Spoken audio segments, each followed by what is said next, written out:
¿Alguna vez has querido decir que una opción es mejor, más barata o más eficiente, pero dudas entre more cheaper, the most easiest o better than? En el trabajo comparamos opciones constantemente, propuestas, presupuestos, estrategias, candidatos.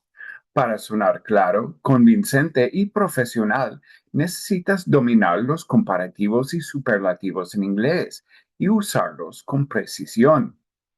Hoy, en Grammar Power, Inglés Real para Pros, vamos a ver cómo formular comparaciones naturales y precisas y cómo matizarlas como un verdadero pro. Si ya escuchaste los episodios anteriores sobre gerunds versus infinitives y quantifiers, verás que estamos construyendo paso a paso una base sólida para tu inglés profesional. Let's break this down step by step. With comparatives, we are comparing two options. When you compare two things, English uses comparative forms. For short adjectives, usually one syllable, we add er and than. For example, this solution is faster than the previous one.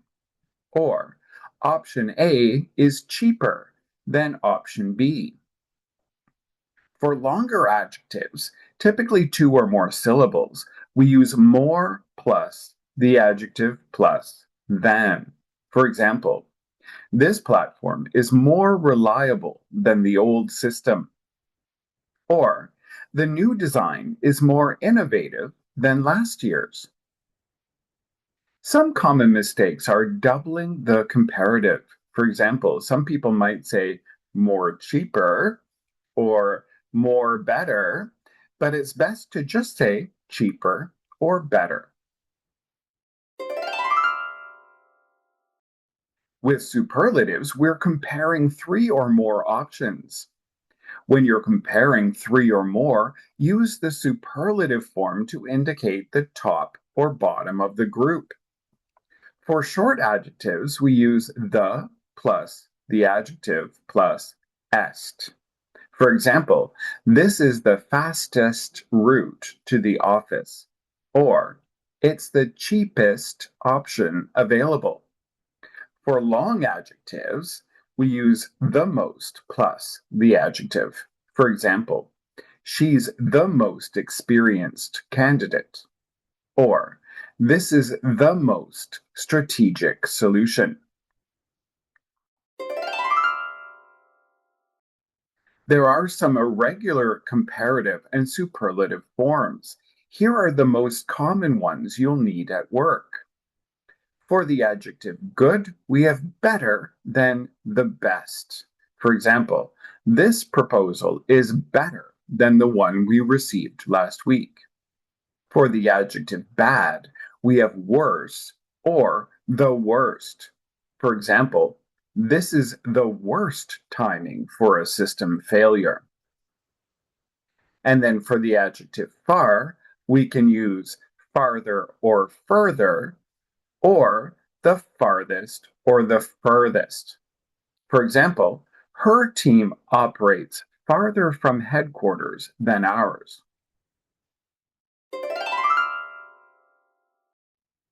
Here are some professional communication tips to sound precise, not vague. In professional English, modifiers help you express degrees of difference more precisely.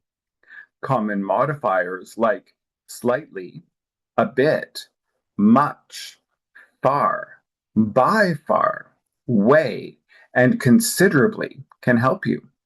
For example, option A is slightly cheaper than option B.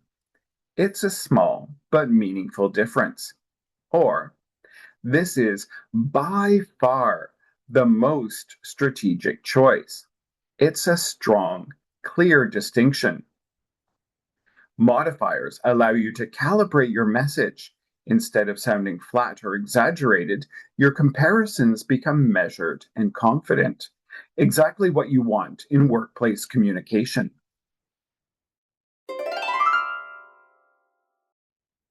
Here's your practice activity for this episode. Here's how this works. I'll read two versions of a sentence. One is incorrect, one is correct. After you hear both, decide whether A or B is right. I'll pause, then I'll give you the answer. Are you ready? Let's go! Number 1. A. This proposal is more better than the last one. B. This proposal is better than the last one. The correct answer is B. Better is already comparative, so you don't need more. Number 2. A. Option B is the most efficient of the three. B. Option B is more efficient of the three. The correct answer is A. When you compare three or more, use the superlative, the most efficient. Number 3. A. This strategy is clearer than our previous approach. B. This strategy is the clearer than our previous approach. The correct one is A. Comparative, clearer than, not the clearer than. And number 4, A. She's the most experienced in the team. B. She's more experienced in the team. The correct one here is A. The most experienced indicates the top level within a group. Well done! These are some of the most common comparison mistakes professionals make. The more you hear and practice them, the more automatic they become.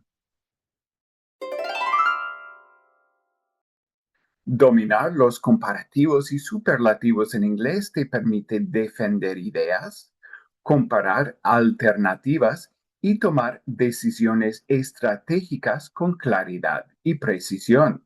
No se trata de sonar más gramatical, sino de comunicarte como un líder profesional. Si este episodio te resultó útil, suscríbete al podcast para no perderte las próximas entregas de Grammar Power, Inglés Real para Pros. Para pedir el documento, adéntrate en el episodio con ejercicios prácticos adicionales, visita beingles.ca y envíame un mensaje por WhatsApp. Y si quieres llevar tu inglés profesional al siguiente nivel, agenda tu llamada de estrategia gratuita directamente desde la misma página. En el próximo episodio, adjectives versus adverbs. Evita errores sutiles que afectan tu credibilidad. As always, thanks for listening.